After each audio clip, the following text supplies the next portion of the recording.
The Struggling Artist Record Club is a vinyl record subscription service where I hunt and curate the best punk and punk-adjacent music out there and mail their record to your door each and every month. Imagine finding your new favorite band from across the country without ever having to leave the house. It doesn't get much better than that. The excitement of discovering new music just got that much easier. As a member of the Struggling Artist Record Club, you are going to receive some of the best music you've ever heard from bands you may never even heard of. Whether you've been collecting records for years or just starting out, the Struggling Artist Record Club is designed specifically for you. And right now, all new members get a Struggling Artist Record Club exclusive along with the monthly selection. So head to StrugglingArtistRecordClub.com, pick a membership, and start building that collection today. Hey, this is Rev from the Drowns, and if you still believe in rock and roll, then keep the dial set here at the Struggling Artist Podcast. You're listening to the Struggling Artist Podcast. People need to be entertained. They need the distraction.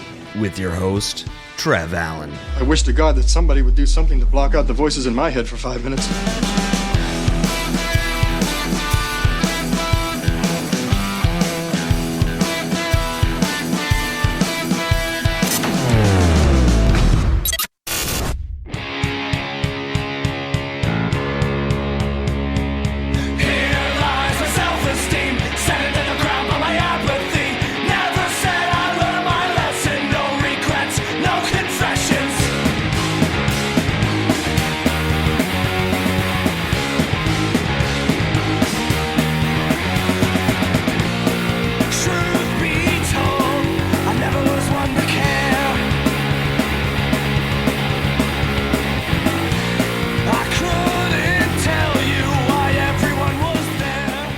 Welcome to the Struggling Artist Record Club recap for, this is for February of 2025, even though it's in March. I screw this up so much.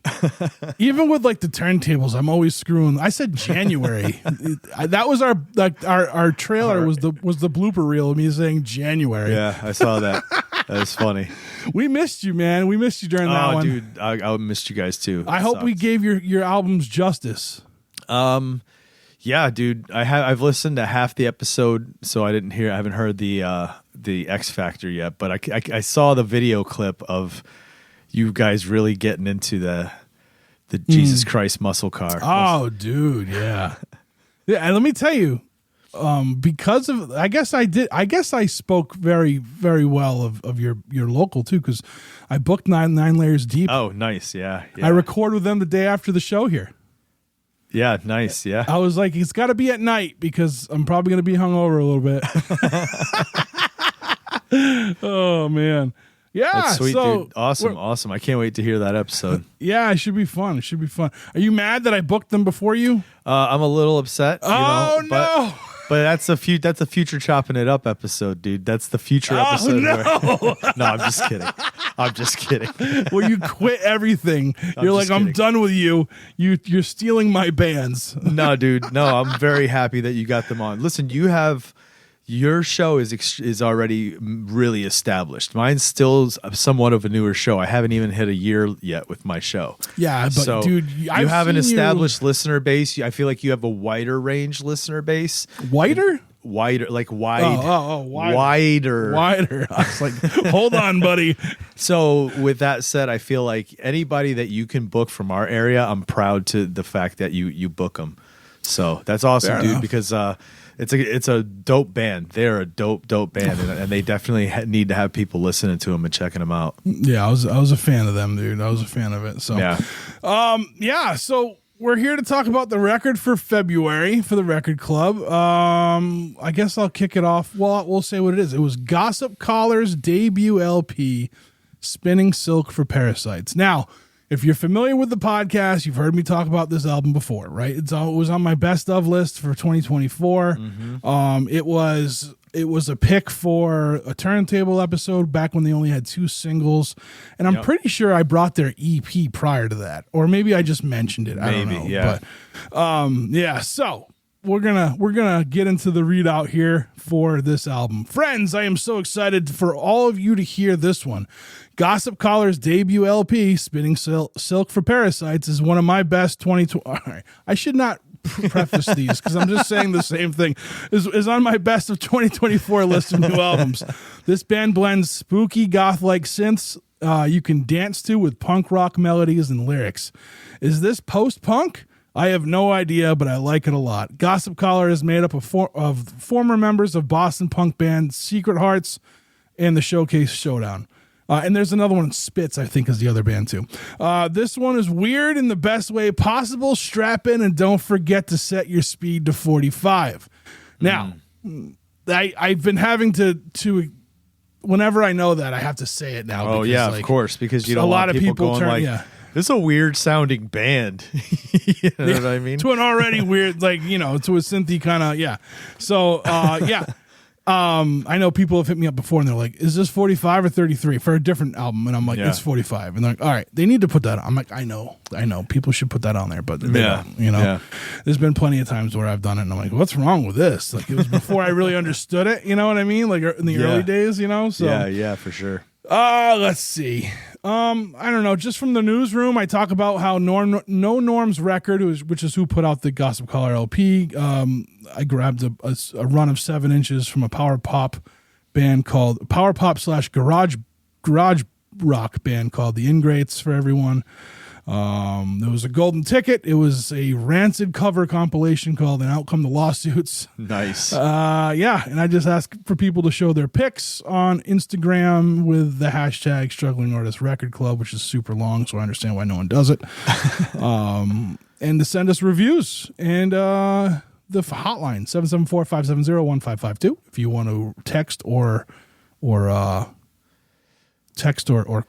a voicemail. Dude, there's somebody on their treadmill listening to this episode going, why did he speed through that number? I can't write it down fast enough. 774-570-1552. Beautiful. All right, cool. I love it. So we have a I got to ask you first before we get into this. Did I go too far? Is this record too much? Did I dive too far into adjacent with this one? I just think this thing was so good, everyone needed to hear it, to be honest with you. So that means I'm going to give my thoughts on it now. Because I'd be giving my thoughts as to what this album is. No, just give me a yes or a no. Okay. Just a straight up yes or no? Yeah, and then we'll get into your thoughts after Dave. Okay, good. I don't think so. All right, good. Me good, personally, in my tastes, do not think so. All right, cool. All right, I've got a lengthy review from Dave. Dave's not here. Thank you. Let's see. I feel like I need more light. Hold on, let me just... There we go. All right. Just so I can read this because I'm old and I don't have my glasses. All right. Here we go. The year was strapping in. The year was 1891 when Victoria set off for the night market. She didn't have any particular item she needed to purchase, but it was the most exciting place to be in Boston on a Saturday night, so she was excited. Countless vendors had set up their tables selling everything from shrunken monkey heads to mood-enhancing potions. Okay. Here we go. There were precedent rumors regarding specific vendors to avoid, as some were rumored to engage in the dark arts. Victoria had always regarded these warnings with gravity. What? Okay, regarded these warnings with gravity. However, tonight was an exception. Having indulged in wine through the afternoon, she found herself not walking past Dorchester Ave, where the dubious vendors set up their stalls, but rather drawn towards it. All right. Fiction. Right? All right. I don't know, man, because, I mean, he said it's in Boston, right? Yes, and Victoria is the lead singer of this band, but he may be writing as some sort of biographer. I need to hear more. Victoria was not born before 1891, Christopher. We don't know. Okay. It could be a descendant. Let's That see what's could be. going on here. All right. There in the shadows, she spotted a vendor called Spinning Silk for Parasites. The name intrigued her, and she felt compelled to buy something so she could brag about it tomorrow with her friends. Cautious about touching anything, since the rumor was even touching an object could transform or ruin one's life, she chuckled at the notion, but kept her hands in her pockets regardless.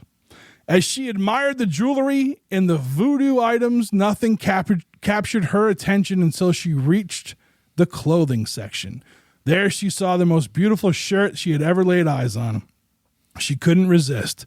She pulled her hands from her pockets and touched the fabric, sending shivers down her arms. The price didn't matter to her. She had to have it. The next day, when she met up with her friends for lunch, they were impressed by the new shirt and bombarded her with questions, but she brushed them off, rambling instead. Did you know my neighbor Dorian? Dorian, Nice. has shallow yellow eyes because he takes morphine every night. The once a month he joins a human zoo where people are displayed for the amusement of others. He is an ugly thing, I tell you. What about your new shirt, Victoria? I love Dave. I should just bring him on here. This is All right. fucking great. Yeah, dude. yeah. Do you get it? Did you get it at the night market last night? One of them asked. The Salty Pig restaurant serves radium beer after hours. These morons don't believe in dangers of radioactivity, apparently. Idiots. Are you okay, Victoria? You look flushed. Do you have the flu or a UTI? All right, Dave, come on. Page 1 is done. The mayor takes a midnight ride every Wednesday to the whorehouse where he sleeps with a woman called Moonchild. They both believe that people live on the moon, and when they die, they come back to Earth and has butterflies. How did the people elect the goofball as a mayor? Victoria, you shouldn't be spreading these rumors. They could get you killed. Okay, all right. The mob believes in the Charles River is filled with electricity after a lightning storm. If they bathe in it, they will be protecting themselves from bullets. How stupid is that? Somebody take her home. She's obviously ill. A week passed and Victoria remained unchanged. She wandered through the streets and pubs, voicing her gossip. I like this. Yeah. So, Dave, you're so smart. Horse manure is being added to the stews in many sweatshops when they run out of meat, making children and adults ill. Once they get sick, they are kidnapped and never returned. After the trolleys stop running, the homeless often go inside them to jerk off or urinate. Henry, the owner of the general store, believes the earth is hollow and inhabited by advanced civilizations. Every night you can hear him talking into the local well, believing he was talking to aliens. What a jackass. A month later, Victoria became the talk of Boston. She set up her own table across from Spinning Silk for Parasites, charging $1 for people to listen to her share dubious tales. At the very least, it was providing great entertainment. She was still wearing the same stunning shirt she purchased months ago. She noticed that when she took it off to shower, she felt like her normal self again, but when she wore it, she became a gossip-fueled zombie. A week later, she was arrested for false claims. While in jail, she exclaimed, "The police chief wears his wife's clothes every Sunday night."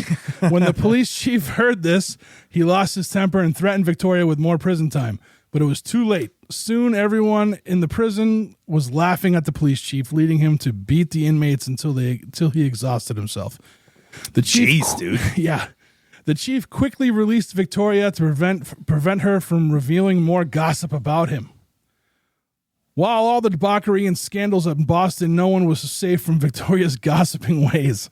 She would ruin everyone in her path and watch Boston burn through the sheer of volume hearsay. Despite her love for the city, she felt trapped in a vicious cycle and couldn't bring herself to wear anything other than that shirt. The evil garment seemed to control her body and mind. Wow. One day, a customer asked her asked her what she thought of Spinning Silk for Parasites. She liked the vendor since her table was across the street from them. They had lunch together daily, but couldn't help but spout, "They sell shirts with a voodoo collar, and it makes you gossip endlessly." Oh my God. ASMR. ASMR. That's when she realized it was her gossip collar wreaking havoc upon Boston. Furious, she stormed over to Spinning Silk for Parasites, shouting, "This shirt with its gossip collar is destroying Boston. You knew this all along. How could you let this happen?" The vendor replied, "The collar acts as a truth serum, exposing the disgusting things humans do." Victoria wondered if she was a witch of some kind or of a demon.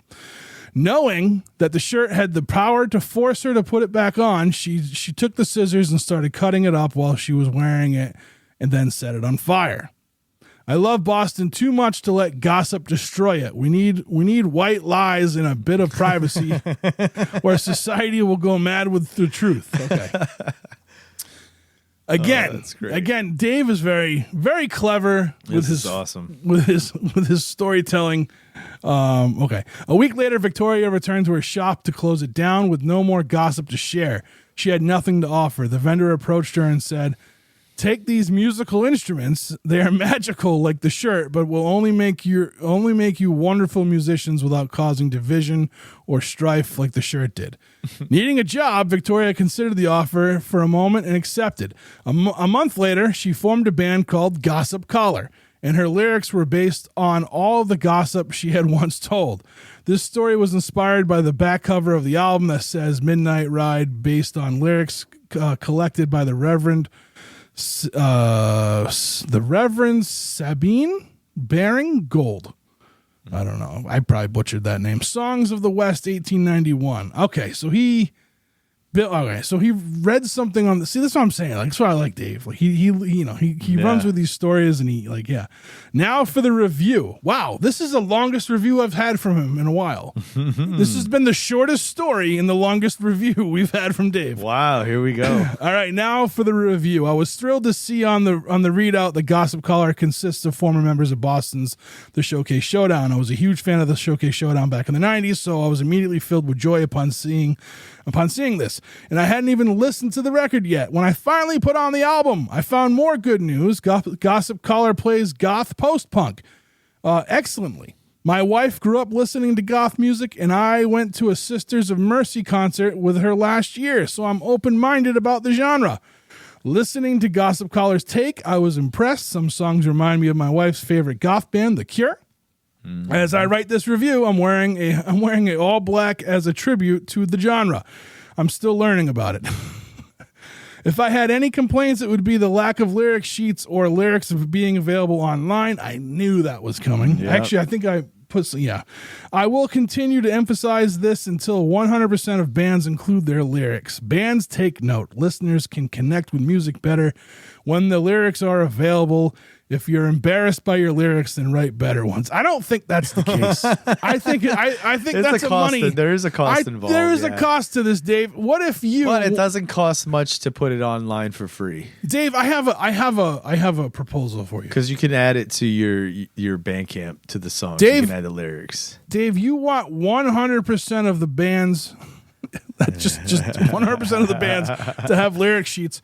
How about you pay for that lyric sheet for 100% of the bands, and they will put them in them just for you? That's amazing. I think that's a good compromise. I don't know. All right. Awesome. Let's see. I love this album artwork. The cover features a lady holding a candle, but her head is obscured. The title track, Midnight Rider, has a line that asks, "What do we? Why? Wow." My eyes are playing tricks. Why does he have no head? The artwork fits it perfectly. Okay. So call this album as dark wave, new wave, dark wave, post-punk, poppy post-punk, synth goth punk, classic goth, classic post-punk, goth, classic post-punk goth, but make sure you call it a damn good album. All right. There we go. Nice. Dave, you did it again, buddy. You did it again. Very nice, dude. Yeah. That was a long review. That was a cool story, too, dude. It was a cool story in a long review. Yeah, man. See, I'm hearing myself now because you turned off that damn thing. I didn't do anything. It just wasn't set when I came back. That's okay. Oh, man. Oh, I'm choking. All right. Tell me your thoughts while I cough. My thoughts on this album, immediately dug it as soon as the synth was kicking in and that dancey, like he's, like Dave gave it that post-punk, right? I like to take those subgenres and chop them up and put them all together. I don't follow a specific term, but yes, it's very dark wave pop, post-punk, not even pop. It's literally goth punk. You know what I mean? With that new wave, cold wave, whatever they call it, dark wave sound. Very dancey. I'll tell you what though, like 40 seconds into it, I pulled it up on Bandcamp and bought the digital copy just so I have a digital copy to listen to on my phone when I'm driving. Dude, it's so good. It's so nice. Yeah. You know what I mean, it's just got this retro feel to it. When he said The Cure, you could definitely hear that. A lot of The Cure, a lot of like New Order, that style of that, kind of Euro goth feel that came over, and it's obviously it's nowadays, right? It's modern times, but they still have that sound with a slight modern kind of feel to it, and it's dark. That's what I love too, is like this, every song on this album can be used for a horror movie or for a Halloween playlist. It's so good. Yes. Love it. Yeah, good. Absolutely love it. It's really good stuff, and and you can hear the instruments, like you can hear the guitar and the like that, just that kind of driven sound and the drumming. Even though there's some electronic as well, it's like you can hear the physical instruments, and so that's why I say there's definitely a post-punk to this. Yeah. So when I had them on the podcast, they said it was very minimal with the synth. Like a lot of that sound, a lot of that synthy sound came from guitar. Yeah, beautiful. Yeah. So look, they're punk rockers. They've always been punk rockers, and they're trying something new. What's more punk rock than that? You know what I mean? It, dude. Like, I love it. I loved this album a lot, and again, this was one where I was like, maybe people might not like it, but I think I haven't gotten any complaints. So I was just like, I was putting it in regardless. I'm not gonna lie, like this is how I want to expand people's minds when they think of the word punk, and this is a perfect example of that. Yeah. I think this band is phenomenal. I cannot wait to catch them live. They just keep putting on shows on days that I'm working, so I can't make it. But like, do they tour, dude, or are they just stay in your area? Not yet. They're just kind of locally right now, and like I think if they had the opportunity, they would. But I mean, when I talked to them, like they were all like, we all have jobs and stuff. Like this is like a passion thing, and they make music because that's what they do. They have to make music, right? And it all started with like Victoria just wanted some music to dance to, so they started messing with things, and then it just kind of became this band. Like it was just two people at first, So I'm a big fan of it. Yeah, I love it a lot. Dude. I love it a lot. I think so. Yeah, knocked out of the park, bro. Thanks, man. And again, like this record club is more than just finding punk bands. Like it's about expanding what you think punk could be. And it's like, so I'm not going to just I'm going to find the bands from all over the place, and they're going to have different sounds, and that. Yeah. But after a while, if you just stick with Midwest emo, then it's going to, or SoCal's pop punk, then it's like, you got to broaden it. You don't want every band to sound the exact same. Exactly. No, I'm all about that, dude. Trust me. Hey, like I love NoFX. I love Rancid. Yeah, but they're already bands. We don't need a bunch of bands that sound like them. Right. Do your thing. Do whatever you want, and let's listen to it. If it's good, it's good too. Exactly. That's all there is to it. Exactly. And like I don't know. The Showcase Showdown was a band that was like really, really big out here. You know what I mean? Like people loved them. And so like to hear them do something different it's and they didn't take the route as like a lot of punk rockers who go to, and there's nothing, I'm not digging on anybody, but like they didn't take the route of let's make some folk music now. You know what I'm saying? Yeah, like the punk rockers who go to like the country, the kind of twangy stuff, they went in a complete different direction. Yeah. And I love it. I think this direction you don't typically see. Yeah. Yeah, this album is one of the most original sounding things I've ever heard. Like, and knowing their resume, like, holy shit, it makes it even better, you know? Yeah. Yeah. So like I said, sometimes I get a little worried about what I'm sending because I know not everyone's going to have the same, palette as me, because my palette ranges so much, but I felt like this is going to be good. I know Russ checked it out. He liked it. You know what I mean? Like I sent, like he's part of the club. So like, we don't always get, we haven't gotten a review from Ryan in a while. Ryan, if you're listening to this, we missed your reviews, buddy. We hope you're doing well. Send us some reviews, Whatever Trev said to make you mad, just pretend it didn't happen. Oh yeah.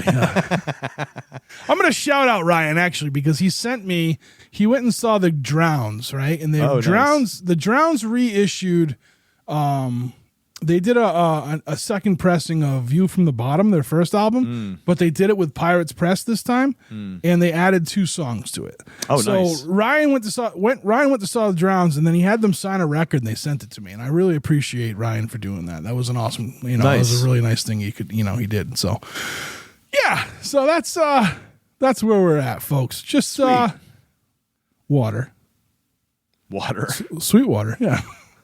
I don't know. That's something else. Never mind. Yeah. So anyway, join the record club, strugglingartistrecordclub.com. See what we have. There's an archive there. You can see what I put out before, like what we've used in the club before. It is a very big variety. Yeah. If you're like, I'm not just like, if you're like, I kind of like punk, like just go and look. It's not just like, there's a lot of punk adjacent. At the end of the day, you're getting good music. Yeah, you absolutely are. And I've got some I'm not going to lie, I'm going to tease this right now.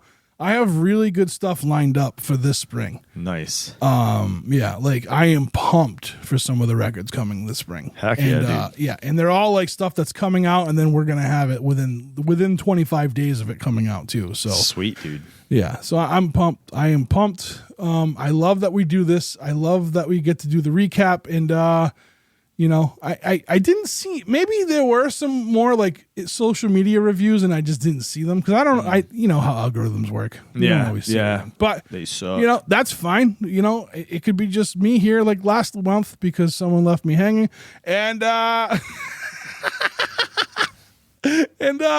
so we'll just anyway. Yeah, join the record club, guys. Come on over. Do it. Join it. Chris is a member. He'll tell you it's good. Oh, hell yeah, dude. Yeah, it's good.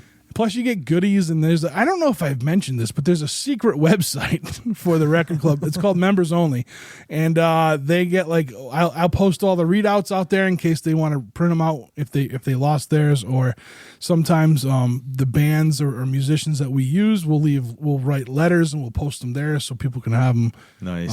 Sometimes we get like EPKs and stuff like that we can put up there as well. So nice. This I try to do whatever. The thing is this, like if you're a member of my record club, like I want you to feel like you're a member of something special. So we do these things. Like I'll buy another run of 7-inch records and I'll throw them in there with everybody so they can have 2 records, stuff like that. Nice. I'm just out here. Out here doing your thing. Just doing the best I can, man. Just doing the best I can. But I digress. Let's get out of here. Thank you, everyone, all the members of the record club. Thank you, Dave, for always writing a review. Thanks, Chris, for doing this with me, even on short notice. And, join the record club. Do it. See ya.